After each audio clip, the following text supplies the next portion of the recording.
sabia? Deixa eu acionar aqui a dona Ana Maria.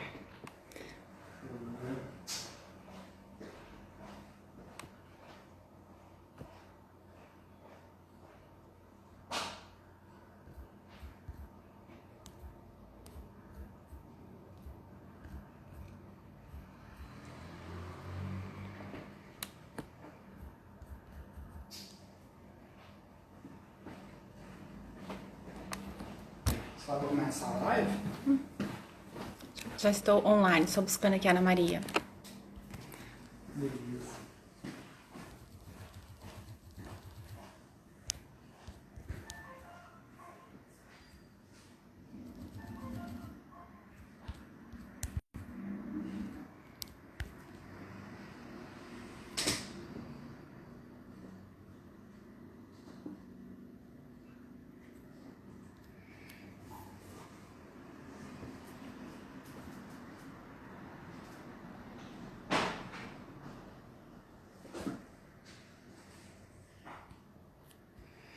Olá, boa noite. Estamos aqui em House Idiomas. Eu sou a Valquíria e hoje a gente vai ter uma live com a Ana Maria Menezes. Só um instantinho que eu vou chamá-la.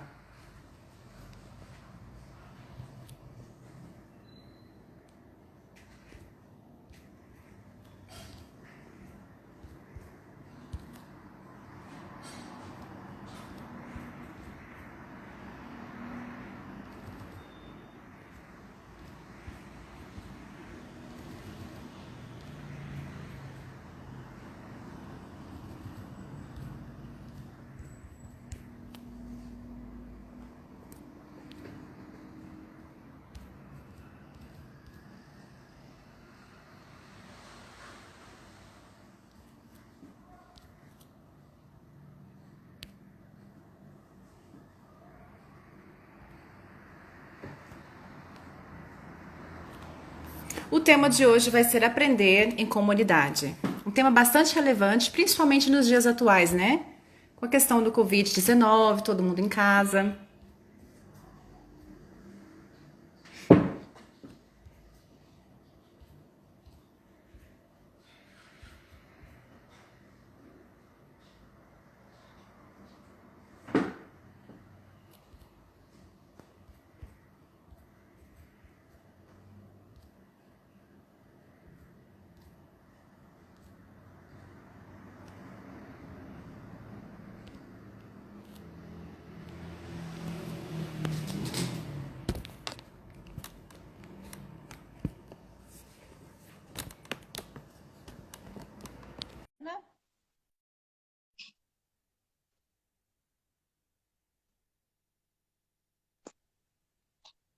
Oi, Olá, Ana Maria, boa Valquíria. noite. Oi, boa Boa noite. noite.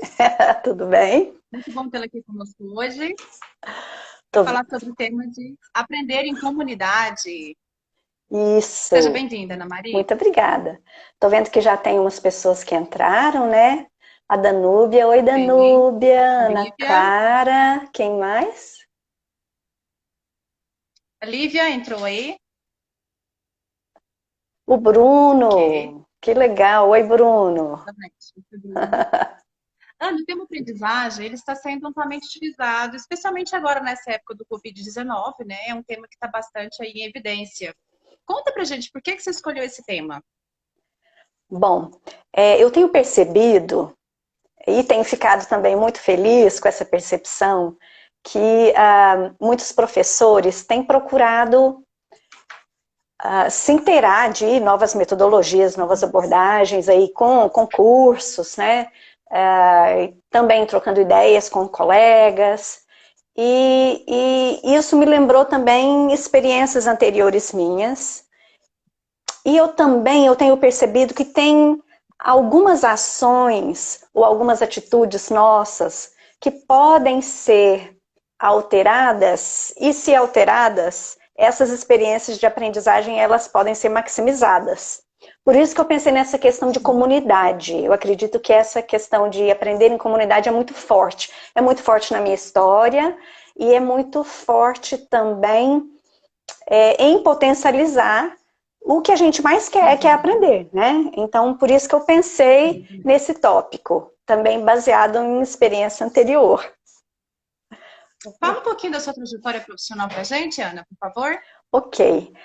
Bom, a minha formação inicial é na área de inglês, né? Eu iniciei, grande parte da minha vida fui professora de inglês, fui coordenadora de escola de idiomas, comecei na área de pesquisa e mesmo nessa época em que eu ainda trabalhava com escola de idiomas, eu já comecei a me interessar por ferramentas digitais e possibilidades de integração de tecnologia na educação.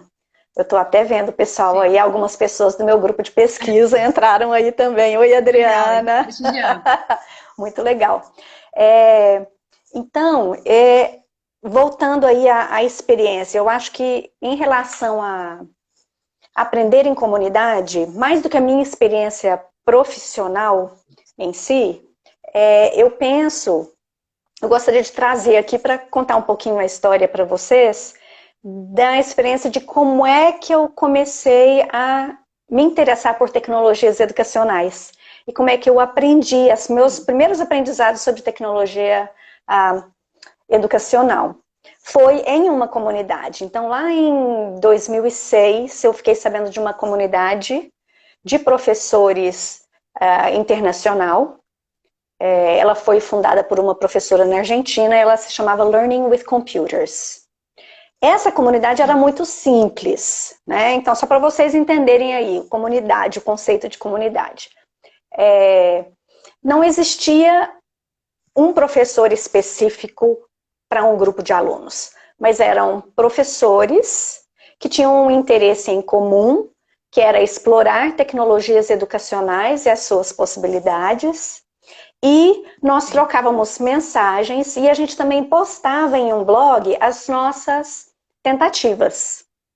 E eu nunca me esqueço um dia, eu tinha acabado de entrar nesse grupo, eu comecei a experimentar as ferramentas que os professores iam sugerindo, e eu vi que alguém postou, que compartilhou um slide, um PowerPoint, num blog. E eu não sabia como fazer isso, né? E eu fiquei, gente, mas como é que faz isso? Tem jeito de colocar um PowerPoint numa postagem de blog? Como fazer isso, né? Isso lá em 2000 bolinha.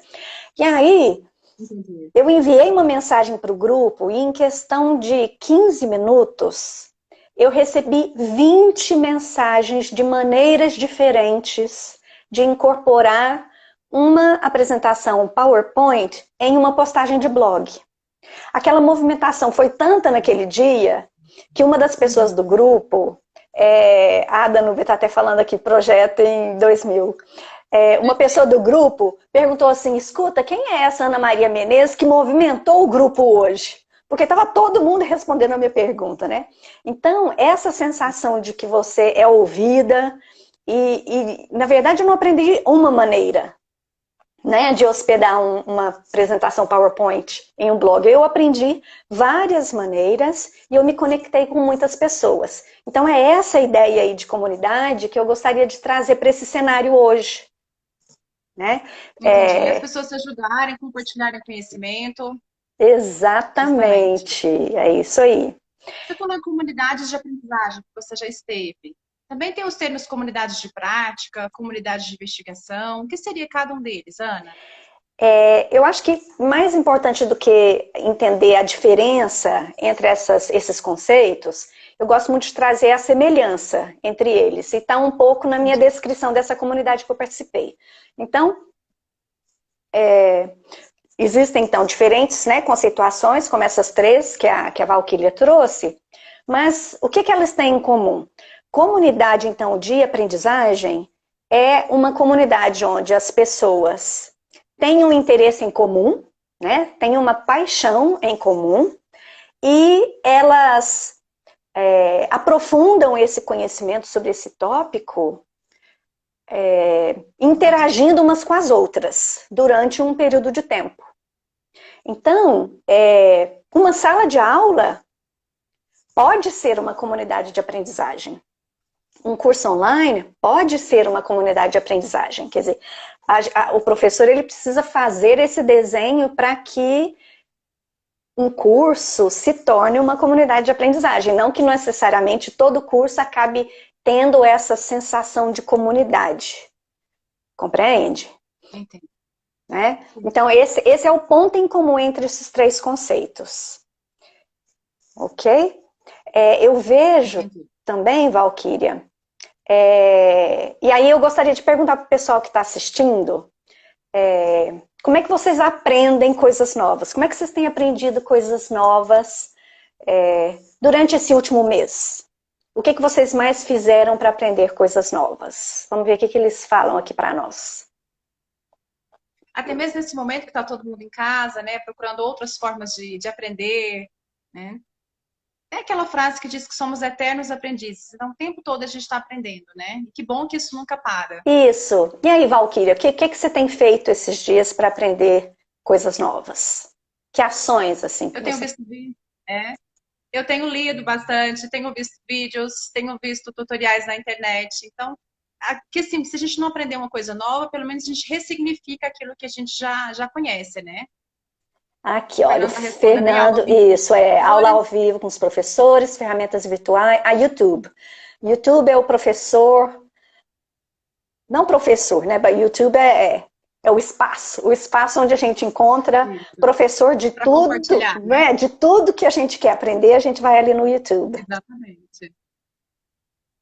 Legal, ó, a Danúbia está respondendo também que ela aprendeu a assar pão caseiro. A Danúbia outro dia, ela estava ensinando aqui no YouTube não, aqui fazendo live mesmo, a fazer um doce com goiabada. Não, com goiabada não, era beterraba, uns pedacinhos de beterraba assim. Eu vi que várias pessoas também compartilharam receitas e tudo mais. Entendi. Legal. Não me aventurei na parte de culinária. Então, olha só, a gente, ou seja, as redes sociais são aí uma grande comunidade, né? E a gente pode formar esses clusters, esses pequenos grupos, para a gente aprender mais sobre assuntos específicos. Só que eu gostaria aí de trazer dois aspectos que eu acho que podem ser melhorados, né? Duas atitudes nossas que podem ser um pouco limitadoras. Então, quais seriam elas? Uma, eu não sei se vocês vão concordar comigo, tá? Mas eu acredito que a gente tem esse pensamento de eu aprendo recebendo informações. Então, eu vou no YouTube para receber informações. Eu entro num curso para receber informações. A gente tem uma atitude um pouco de passividade. A gente quer receber conteúdo, receber informações, receber ideias. Então, a gente está ali recebendo. Só que se a gente tem esse pensamento de que a gente aprende recebendo informações, a gente também tem exatamente essa postura de que a gente consome esses conteúdos. Ok? Então, tem esse mindset aí de passividade. Outra atitude que é um pouco limitadora nossa é que a gente também acredita que a gente aprende para o nosso crescimento pessoal. A gente aprende para o nosso crescimento pessoal e profissional. E aí tem um pouquinho dessa visão de individualidade. Oi, Roseli entrou aqui também. Então, tem esse pensamento de passividade, que a gente recebe informação, a gente aprende recebendo, e essa questão de individualidade, que a gente aprende pra gente. A gente aprende pra gente progredir na nossa profissão. E aí eu gostaria de conversar um pouquinho sobre essas duas atitudes limitadoras. Porque se a gente entra num curso, ou se a gente entra numa plataforma, com esses dois mindsets, a gente acaba aprendendo um pouquinho menos do que a gente poderia aprender, tá? E aí, então, eu vou dar esse exemplo. Todo potencial. Isso, exatamente. A gente precisa expandir esse potencial da aprendizagem. Eu sempre reforço, quando eu estou moderando cursos, de que sim, a gente pode aprender muito com os conteúdos que são propostos pelo professor daquele curso, por exemplo. Porque o professor ele faz uma curadoria de conteúdos ali. Olha, leia esse arquivo. Olha, assista esse vídeo, né? Ele faz essa curadoria de conteúdos aí. Só que a gente aprende não só com os conteúdos que os professores nos sugerem, mas a gente aprende muito também produzindo os nossos próprios conteúdos. Quando a gente produz as nossas tentativas, os nossos conteúdos, a partir daqueles conhecimentos que estão ali, a gente aprende mais um pouco. E aí a gente aprende mais ainda também quando a gente explora os conteúdos que foram criados pelos colegas. Compreende? Com certeza. A gente sempre fala assim, que o professor aprende muito assistindo a aula de outro colega, ou que o professor aprende muito corrigindo atividades dos alunos. Fala, nossa, parece que quem aprendeu mais fui eu, porque eu li o que todo mundo escreveu. Com certeza. Né? Olhando a minha experiência própria, Ana, quando você olha, por exemplo, hoje, que eu tenho 17 anos que eu trabalho com educação, com certeza hoje eu estou melhor professora do que antes, não somente por conta de tempo de experiência, mas principalmente por conta da prática docente, de aprender com os seus alunos, né? Por exemplo, eu sou mãe também, cada vez que eu ensino alguma coisa para as minhas filhas, eu também estou aprendendo com elas, né? Eu acho que o bacana é isso, você ensina, mas também você aprende muito, porque tem muito esse share, né? Compartilhar. Parece que alguém, deixa eu ver aqui um comentário. Aqui a Danube dizendo, os autores da aprendizagem até poder servir, contribuir em algum momento. Então essa postura da gente primeiro ser menos passivo e de de pensar mais no social, pensar mais no grupo. Se eu estou em um curso, existe um grupo de pessoas ali com interesses em comum. E nós podemos aprender muito se nós também produzimos conteúdos e se nós compartilhamos uns com os outros. Né? Então, essa experiência que eu contei lá no início, esse grupo, né, essa comunidade do Learning with Computers, eu tenho colegas, professores dessa comunidade até hoje. Até hoje nós temos contato. Porque nós conhecemos não só o nosso conhecimento, nós não trocamos só nossos conhecimentos, mas a gente também trocou experiências, ideias, conhecemos ali a realidade uma da outra. Então são essas conexões com as outras pessoas também que podem enriquecer a nossa aprendizagem.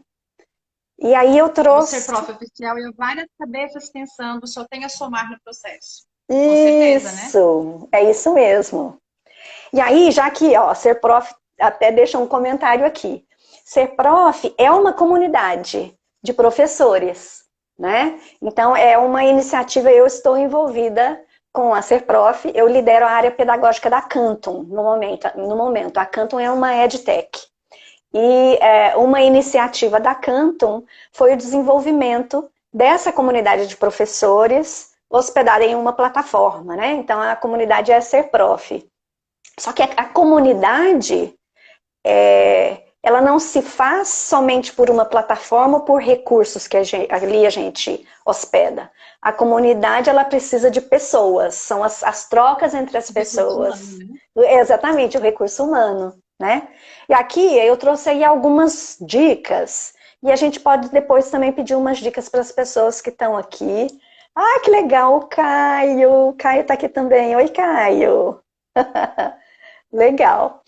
Algumas dicas de como é que a gente pode maximizar a nossa aprendizagem em comunidade, ok? Então, o primeiro passo, a primeira dica é estude. Claro, isso a gente faz em todo lugar. Estude, leia o que você pode ler, explore todos os recursos que estão ali, que foram sugeridos, né, pelo professor. Então, estude o máximo que você puder. Só que não pare aí. Coloque a mão na massa.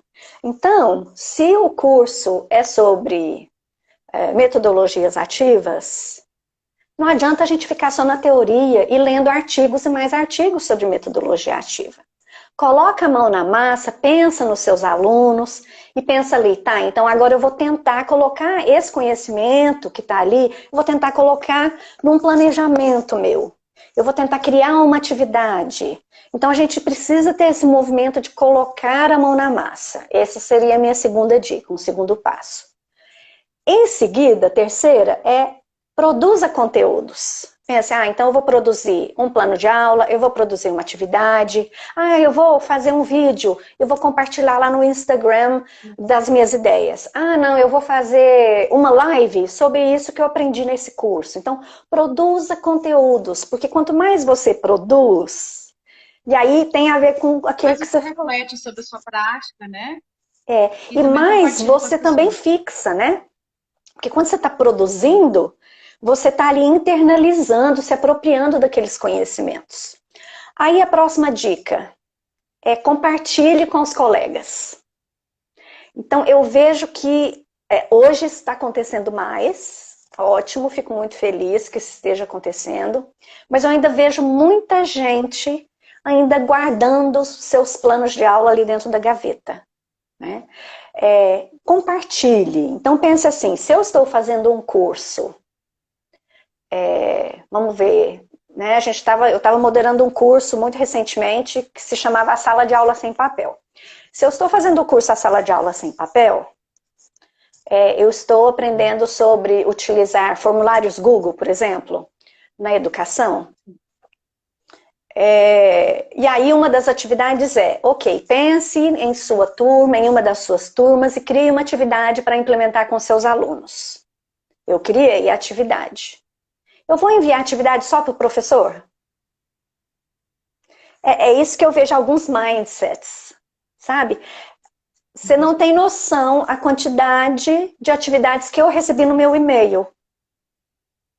O que eu recebi... Você pode transformar aquela atividade, né? De acordo com o grupo seu, de seus grupos também. Mas o que eu digo... uma forma diferente de trabalhar ela. Isso, mas o que eu digo se você desenvolve um conteúdo, compartilhe com os colegas de curso. É assim que a gente maximiza, porque se eu compartilho, o meu colega também compartilha. Porque se o meu colega compartilha comigo, eu posso me beneficiar das ideias que ele teve também. E aí você consegue maximizar essa aprendizagem. Compreende? Porque se eu deixo essa ideia somente ali no meu computador, não compartilho ali com ninguém no meu curso, e todo mundo fizer a mesma coisa, eu estou aprendendo só para mim. Então é essa visão de aprendizagem como uma atividade mais individualizada. E essa questão de atividade como um ato, aprendizagem como um ato social, todo mundo tem a ganhar com isso. A gente aprende muito mais. Vamos ver aqui que as pessoas estão dizendo.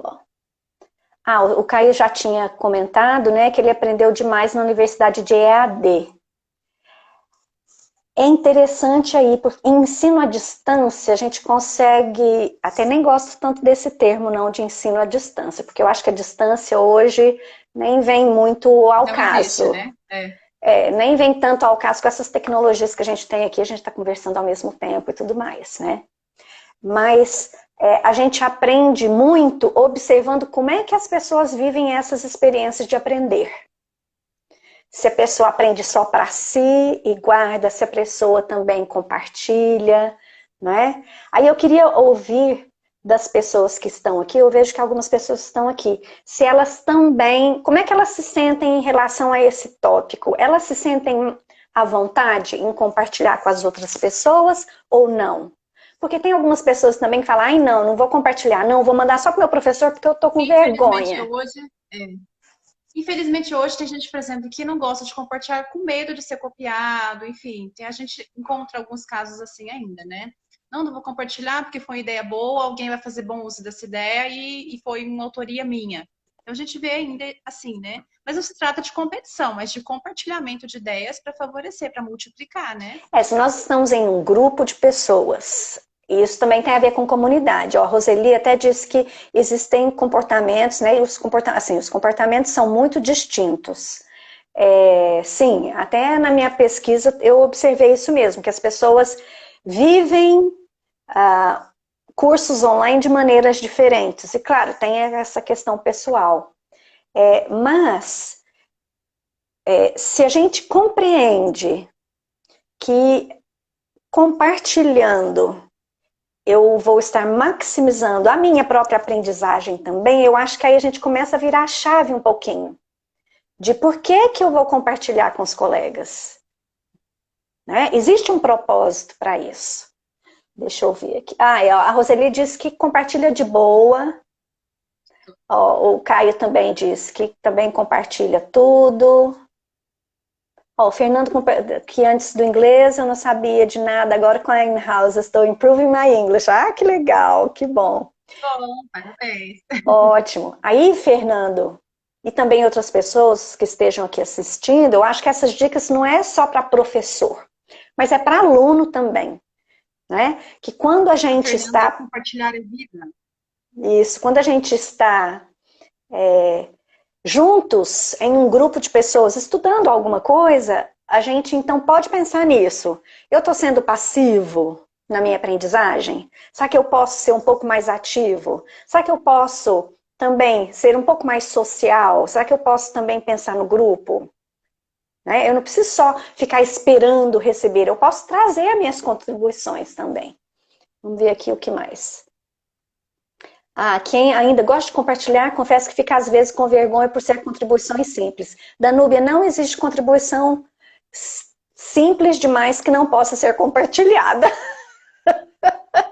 Sempre, eu gosto das ideias simples. Eu acho que o simples é que realmente é bom. Porque, pensa até, por exemplo, em tecnologia. As ferramentas mais simples são as ferramentas que a gente mais usa. Que a gente usa com mais constância, né? Então, ideias simples também são assim. E a partir dela a gente vai desenvolvendo mais complexo também, né? Isso, Você já percebeu, por exemplo, quando você vê uma ideia de uma professora de uma atividade, e aí, quando você vai vendo aquilo, você vai tendo 3 outras ideias? Sim, vão se multiplicando, né? Isso! É a mesma coisa também com a aprendizagem. Você vê você fala, agora eu entendi o que ele quis dizer. Então, essas atitudes, eu percebo assim, moderando o curso lá, Sala de Aula Sem Papel, eu ficava pensando, puxa vida, os professores parece que ainda não viraram a chave em relação a essas 2 atitudes. E quando a gente, professor, a gente não vira, a gente também não estimula que os nossos alunos vejam a aprendizagem assim também, sabe? A gente reforça certas ações. Olha, manda para mim. Porque se o professor pede, não, manda aquilo lá para mim, ele está pensando em quê? Que só ele pode dar feedback para o aluno? Ou manda para mim, por quê? Qual é o propósito? É o quê? Porque eu vou avaliar? Ou eu quero estimular a pessoa realmente a crescer ou procurar mais informações? Então, a gente também tem que pensar, por que a gente pede para os alunos enviarem certas coisas somente para nós? Qual é o propósito em relação a isso? Muitas vezes, principalmente adolescentes, você pede para eles enviarem conteúdo, eles, mas não sei o que, eu tô com vergonha. Mas assim, a partir daquele momento que ele começa a fazer parte da rotina dele de compartilhar, ele vai perdendo a timidez e vê que aquilo é muito positivo para o aprendizado dele. Porque ele se grava, ele faz a gravação e ele mesmo se avalia. Nossa, tô legal nisso aqui, isso que eu tenho que melhorar. É interessante também essa autoavaliação, né? Muito importante. É isso, principalmente assim, com alunos adolescentes, alunos mais novos também, a gente precisa construir também um ambiente, essa comunidade, onde eles se sintam seguros, né? Isso aí cabe aí ao professor também construir esse ambiente seguro para compartilhamento, para que as pessoas se respeitem, né? Mas, no geral, eu nunca tive problemas assim em aluno realmente se recusar a compartilhar. Principalmente quando eles começam a perceber que você está valorizando, né? E que os colegas também estão encontrando pontos legais no que o outro produziu, dando feedbacks construtivos. Isso só tem a crescer. Vamos ver aqui o que mais. A Roseli está dizendo que ela compartilha desde a escola. Que legal, Roseli. Os cadernos andavam pelo colégio. É verdade, olha só. A gente compartilhava os cadernos, né? É isso mesmo. Vamos ver aqui, que toda contribuição é válida. É isso aí, Roseli. Isso, no simples temos muito mais chance de usar, de adaptar. Eu gosto muito dessa coisa de adaptar, você vai adaptando ideias, né? Adapta uma partezinha aqui, outra parte ali, e aí a gente vai tendo mais e mais ideias. A Marilene, a reclamação às vezes é que eu compartilho, mas o outro não. Isso pode acontecer, né, Marilene? Só que aí a questão também do aluno começar a ver valor em compartilhar. Porque se você começa a realmente exaltar os pontos daqueles que compartilharam, e principalmente também compartilhar para o público, também outras pessoas, compartilhar com grupos de alunos de outro país, né? Para as pessoas colaborarem, eles começam a ver o propósito desse compartilhamento. É verdade. Roseli comentando que já teve dificuldade com os pais. Eu trabalho com educação infantil. Normalmente a gente tem recebido um apoio muito bom dos pais, né? É importante também nesse momento agora, que os pais estão acompanhando as crianças em casa. Então eles acabam estimulando também as crianças a fazerem, né? Tem recebido um apoio muito bom dos pais nesse momento. Eu acho que algumas vezes a gente peca em não explicar algumas coisas para os pais, né? Principalmente com essa questão de compartilhamento. Vários pais têm muito receio, né? Têm muito medo. Mas se você explica que o compartilhamento é um ambiente protegido, ou que eles vão ter interação somente com adolescentes da mesma faixa etária, ou que nenhum dado pessoal vai ser compartilhado ali publicamente, né? Então, eu acho que nesse sentido, se os pais começam a entender o porquê, aí eles também aderem e abraçam a ideia.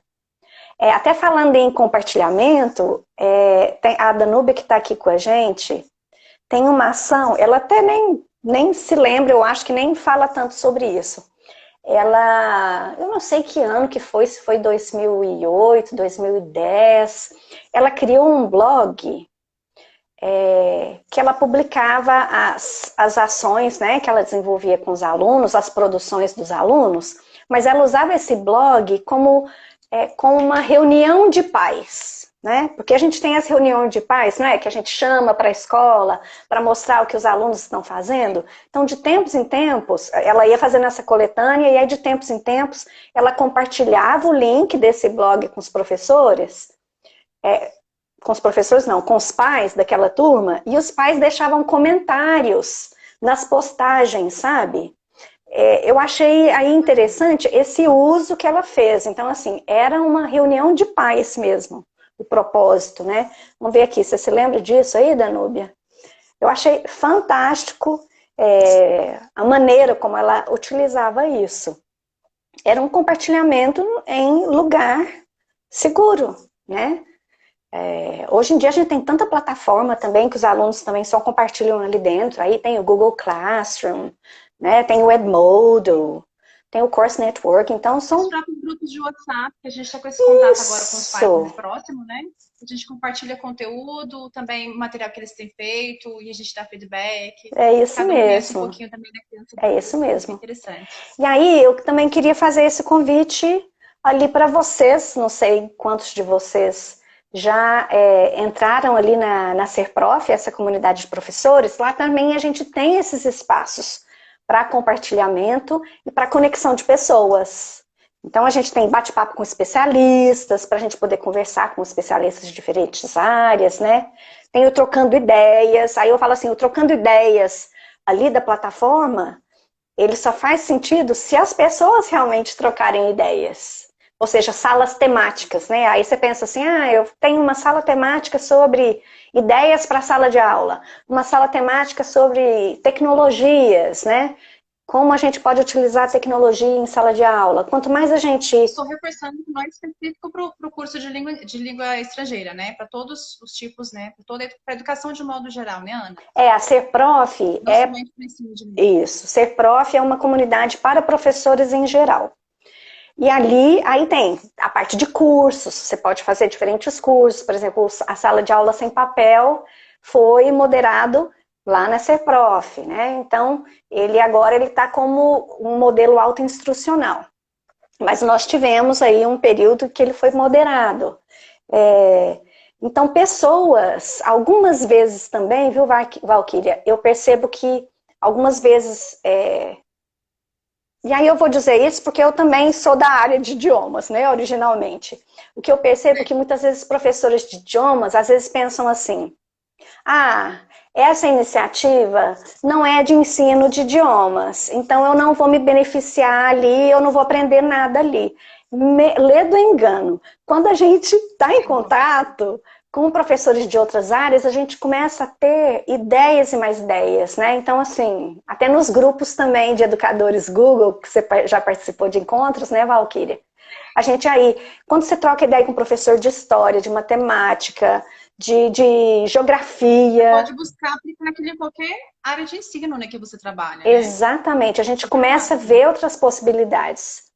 A Analice, qual é a sua opinião sobre as escolas que não conseguiram se adaptar ao mundo online e têm deixado muitos alunos sem estudar? Analice, eu acho que algumas escolas deram até uma pausa para refletir e se organizar. Então, eu acho até que essa pausa foi benéfica para as pessoas sentarem e pensarem. Algumas escolas também ficaram esperando para ver o que ia acontecer, né?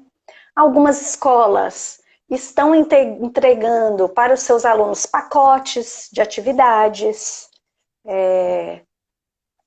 Também não estão tendo, por exemplo, aulas síncronas, mas está tendo aprendizagem sim, né?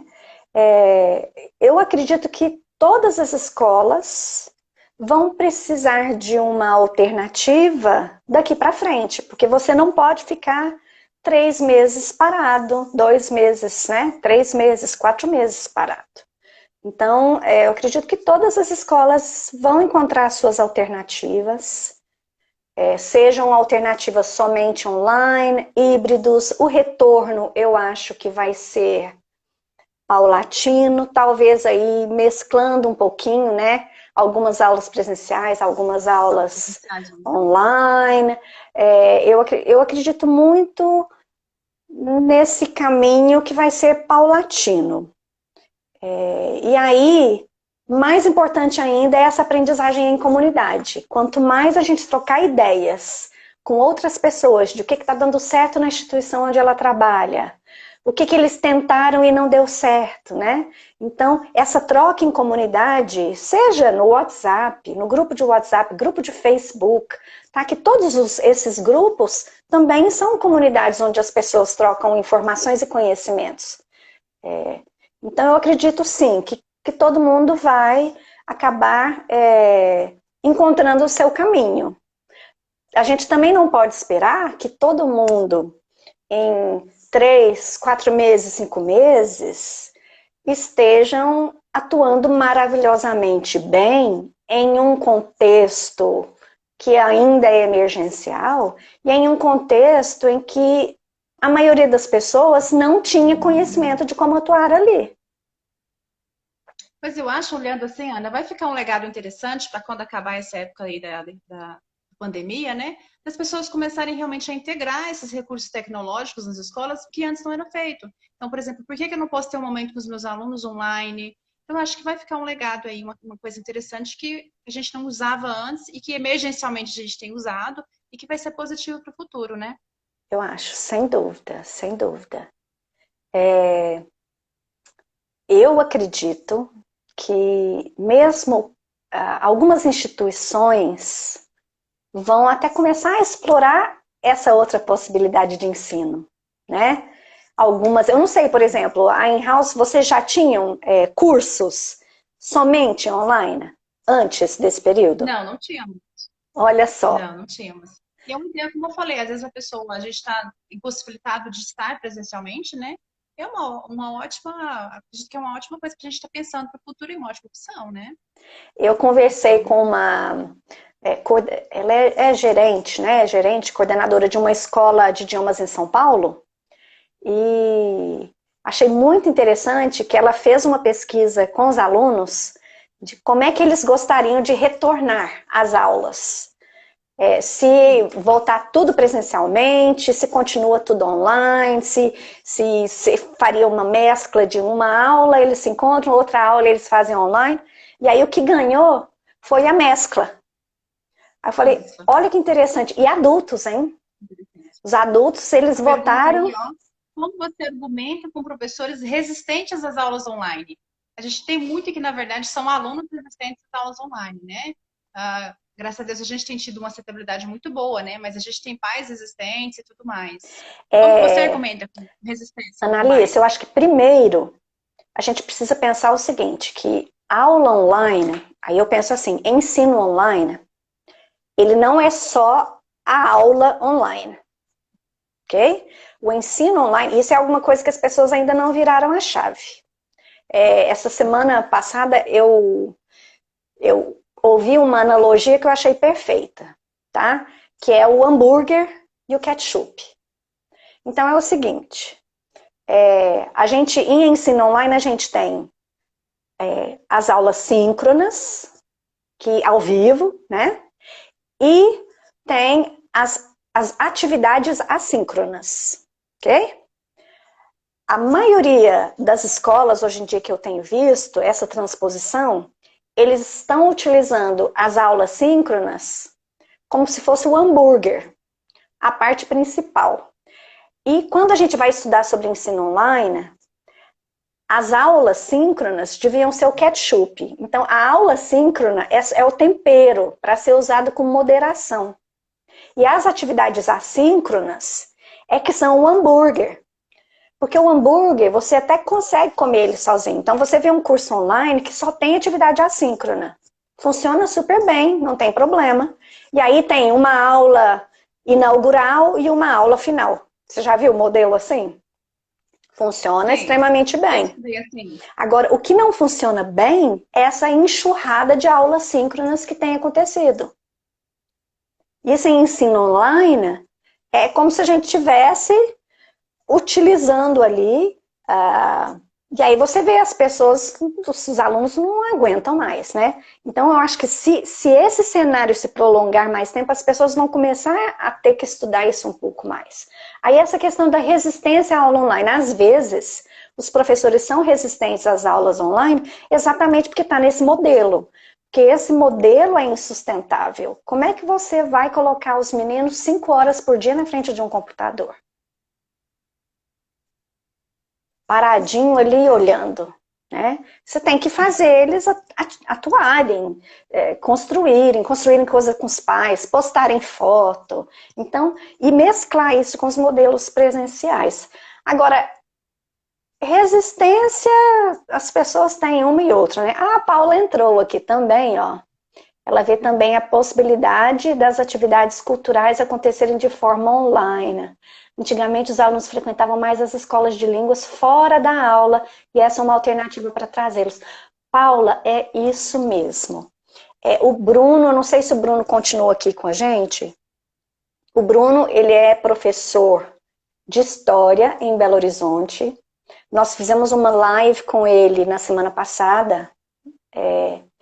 E eu mencionei nos comentários um projeto que ele desenvolveu com os alunos dele, que está relacionado aí também com parte cultural. O que ele desenvolveu? Ele construiu um Google Slides colaborativo e os alunos postaram, se eu estiver explicando errado e o Bruno estiver aqui, você pode corrigir, tá, Bruno?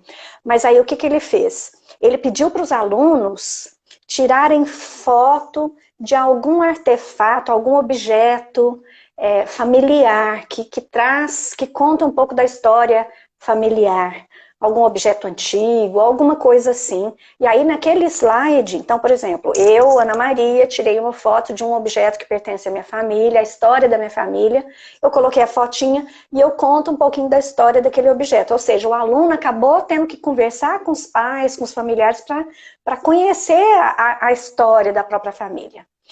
Todas as crianças colaboraram no mesmo slide. E aí depois ele marcou um dia, Paula,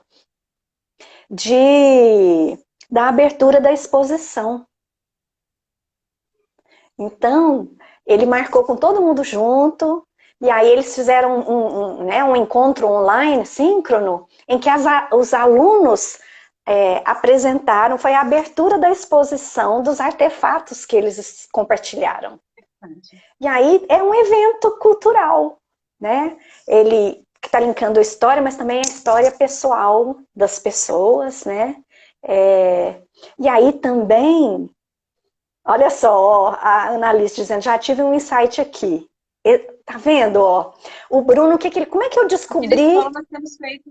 Isso, como é que eu descobri? Nós temos feito cursos de conversação, né? Os clubes de conversação, tanto em inglês, em espanhol, e tem sido sucesso. A gente tem várias pessoas de vários locais participando. Achei super legal essa ideia de vocês. Aliás, eu acho que uma das instituições que eu tenho seguido e que tem feito um trabalho super legal durante esse período aí, aqui, né, que nós estamos vivendo de isolamento, são vocês. Vocês conseguiram trazer para esse ambiente online muitas ideias legais. Conectaram, eu vi que vocês entrevistaram, fizeram lives com pessoas que moram em diferentes lugares do mundo, para falar como é que eles estão vivendo esse momento, né? O clube de conversação. Então, assim, eu vi várias ações que vocês fizeram, que eu acho que vocês estão realmente de parabéns. Foi bem legal. A nossa coordenação, nosso diretor Renato, a gente tem sempre muitas ideias, e são muitas ideias que a gente tenta colocar em prática e tem dado muito certo. Graças a Deus. Então, aí só assim para fazer, né, voltar aquele assunto da comunidade, a ideia do Bruno, por exemplo, dessa exposição, eu só fiquei sabendo porque ele compartilhou lá no perfil dele, do Instagram, né? Ou seja, claro, ali, quer dizer, o Instagram dele, ou a minha timeline do meu Instagram acaba sendo uma comunidade de pessoas que têm interesses afins também, né? Então, eu acabei conhecendo essa iniciativa dele, essa ideia dele, compartilhei aqui com vocês. Tá vendo como é que a gente vai multiplicando? Se ele não tivesse contado para ninguém, só os alunos dele e os pais ficariam sabendo dessa ideia. Né? Quando a gente abre a possibilidade ali, a gente vai disseminando mais ideias. Que legal, nossa, eu posso fazer isso. Ó, a Danúbia também está elogiando vocês aí. O trabalho do In-House é fenomenal. Acho fantástico. Eu sempre falo assim, gente, segue o In-House, que é super legal as coisas que eles fazem. Ana. Por último, Ana, fala um pouquinho do seu excelente de trabalho que você vem desenvolvendo lá em Uberlândia. Deixa esses contatos aí. Bom, como eu disse anteriormente, eu lidero, então, a área educacional da Canto, né? A Canto desenvolveu uma tecnologia, uma plataforma voltada muito para a formação de professores e de como é que nós podemos aprender com a nossa própria prática. E eu acho que casou muito com as minhas próprias crenças, por isso que eu fiquei muito feliz de entrar para a Canto. Também, ano passado, mais para o final do ano, a gente conseguiu lançar essa comunidade de professores, que é hospedada na tecnologia, né? Hoje mesmo eu recebi uma mensagem, Ana, eu achei tão legal a plataforma que a Serprof usa, que plataforma é essa? É a nossa, é a plataforma da Canto, né? Então, são ações, né? Então, assim, eu atuo, então, ali junto também, não sei se a Glenda está aqui também, a Glenda, ela é toda essa cabeça por trás também da Serprof, que entra em contato com diferentes. Então, a Serprof, para vocês entenderem melhor, ela é uma agregadora de cabeças pensantes, tá? Então, tanto de instituições que gostariam de compartilhar os seus conteúdos, quanto de pessoas que também querem compartilhar as suas experiências, as suas ideias. A gente está sempre pensando em como é que a gente vai fomentar e abrir espaço para que os membros possam compartilhar ideias cada vez mais. Essa é a ideia e o propósito da Serprof. Além disso, a gente também é um dos líderes do grupo de educadores Google daqui de Uberlândia, né? Então, a gente também organiza encontros abertos, gratuitos, para professores aqui da região, independente da disciplina que eles ministram, mas que eles Eu já também... tive a oportunidade de ir, muito rico lá o trabalho de vocês, muito produtivo. Espero poder voltar em breve, né? Acabar isso pra gente de novo. Isso mesmo, a gente precisa organizar aí mais encontros, mas é porque com toda essa demanda que está acontecendo, a gente está achando difícil encontrar agenda para a gente organizar encontros, mesmo que sejam online, ali parece que está todo mundo ocupado, né? Nossa, eu não sei você, mas parece que eu tenho trabalhado muito mais do que eu trabalhava antes. Tá, uma correria, né? Mas tá bom, É gente. isso mesmo. Então é isso, Então, Ana. Meus agradecimentos. tá Muito certo, obrigada por ter gente. passado esse tempo com a gente, né? A Eu que pessoa é tão agradeço maravilhosa. muito o convite, agradeço todo mundo que esteve aqui com a gente. E vamos aí continuar compartilhando, pensando sempre aí, mudando esse nosso tico-teco, sendo um pouquinho menos individualista e sendo menos passivo na nossa aprendizagem. Para fazer acontecer, né? É Esperamos isso. poder esperar um pouquinho todo mundo, né? Incentivar todos a continuar aprendendo, como disse, sobretudo nesse momento difícil que a gente está passando, que o mundo está passando, né? Obrigada, Isso Ana. mesmo. Prazer em ter aqui Obrigada, conosco. Valquíria. Tchau, gente. Tchau, tchau. Até mais.